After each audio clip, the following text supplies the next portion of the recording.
With the number of teleworkers on the rise, the need to adapt our ability to communicate virtually is a necessity. This PowerPoint will provide basics in communication that will work and be adaptable to any format needed. It can be presented in front of a live audience, viewed online at your convenience, or shared as part of a virtual meeting. It can also be used to help offshore workers who deal with companies in the U.S. When finished, you will have a better understanding of how to communicate for impact. You want to effectively convey the information being presented. It needs to be clear and transparent so the information is easily understood. Become more effective communicator by understanding and adapting your approach. You need to understand the topic you're communicating so you can adapt the information based on your audience. Listening. Monitor the percent of time you speak versus listen and try to balance them in total. It is so important to listen to what your audience has to say so you can accurately instruct them. Don't interrupt them. Listen until they complete what they've had to say, and then give your response. Engage.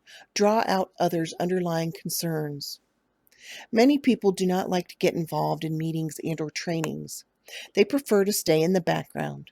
By drawing them into the discussion, you not only help them feel like they're part of it, but also can find out concerns or issues that they may not have otherwise shared. Pay attention. Avoid multitasking while listening by giving your full and undivided attention to others. When it comes to communicating for impact, you never want to do more than one thing at a time. People generally know when you're not completely focused, and that sends the wrong message. Why should they pay attention when you're not willing to give it your all? Participate. Share your views directly and candidly and provide constructive feedback. It's important to have audience participation. You can have a roundtable discussion at the end of the meeting so everyone has a chance to share. Start by freely sharing your own views and invite others to do the same. Then, at that time, you can provide constructive feedback. The only way to improve yourself in any area is by practice and review. The old adage, practice makes perfect, is true. This is where assessing your work comes in. You need to evaluate and reevaluate until you're comfortable with it. So you're going to want to review your presentation. What worked well? That's the stuff you want to keep.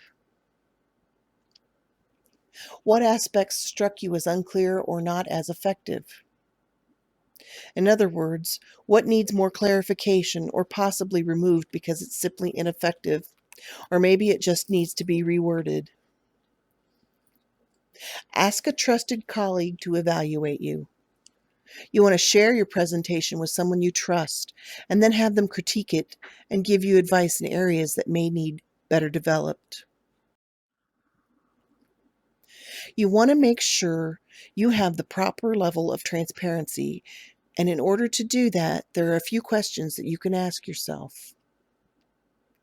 Am I balancing candor with sensitivity to individual feelings and needs?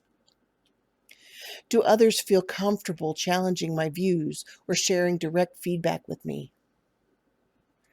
To what degree do others trust me with sensitive information? The way you answer these questions will give you a good gauge on your level of transparency. To be a good communicator, you must be able to change how you communicate depending on your audience. Different audiences should be addressed per their level of expertise and/or experience. Be concrete and clear. Avoid technical terms or jargon. You want to be clear and concise in what you're saying. The use of technical terms or jargon can just confuse. Be candid with your views. Adapt your style to your audience. If you pay attention, you'll know when you need to change. Be aware of the cues others provide. The audience will give you the cues that you need to change your approach if you need to.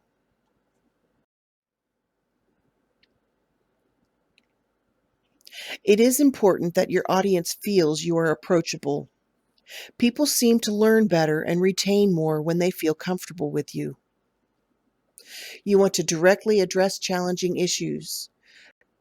They can hold you up or create a problem if you don't address them right away. Highlight what you do and don't know. Everybody doesn't know something, so it's no shame to say what you know and what you don't know. Be honest and upfront about your mistakes and improvement opportunities. Share some of your mistakes. Let them know that you're human just like they are. You will build respect and trust by showing others you are learning from your mistakes. They're going to be more willing to trust you and open up if they know that you're just as fallible as they are. This presentation hits on some basics of being an effective communicator. With the rise of telework, being able to communicate across the virtual world is important and a necessity. As you are learning to communicate for impact, you can try your hand at a virtual portfolio. You need to be able to sell yourself to potential employers in the virtual world. Creating a portfolio showcases the many talents and techniques involved in communicating for impact. Many companies begin their search online and initiate their contact via email. You want to be able to draw potential employers' interest to yourself because you stand out from everyone else. The personal portfolio shares your skills and achievements along with your resume. This provides potential employers with much more information than they would receive through the standard resume and cover letter approach. Having a portfolio itself illustrates that you have a greater talent, desire, and drive. This lets you stand out in a crowd of nameless and faceless applicants. I have included the 5 personal branding tips to help you develop your personal portfolio and get yourself out there so employers can see who you are and what talents and skills you offer. You will need to adapt it to the virtual world. First impressions. Since humans are visual beings, first impressions are the most lasting and critical to building your personal brand. Dress appropriately for the occasion, present a firm handshake, smile, and use your appropriate eye contact. 2. Introduction. Aim to spend a maximum of 10 minutes with each person. Set a goal to spend 80% of your time listening and 20% talking. Be a good listener and encourage others to talk about themselves. 3. Linking cards. Have a clean supply of business cards accessible. Present your business card so that the type is facing up toward the other person. When given a business card, stop and read it and comment on the design. Check to see if there is a mobile number and email. If not, ask for it. 4. Ticket.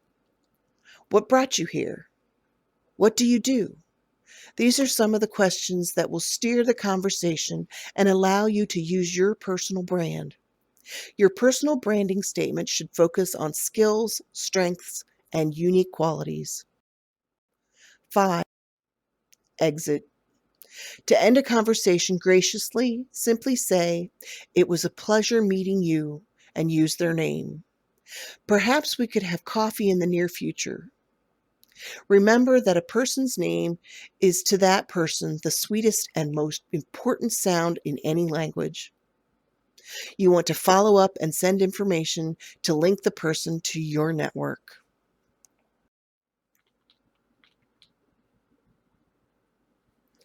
This presentation shows a few of the ways to communicate via the virtual environment.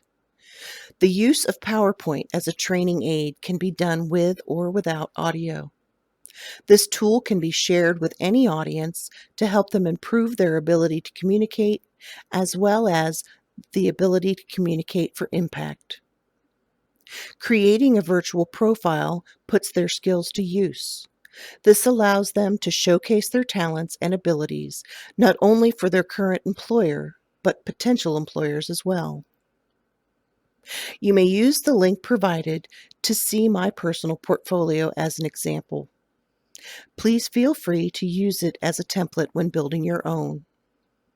I hope that you found this presentation informative and helpful. Thank you.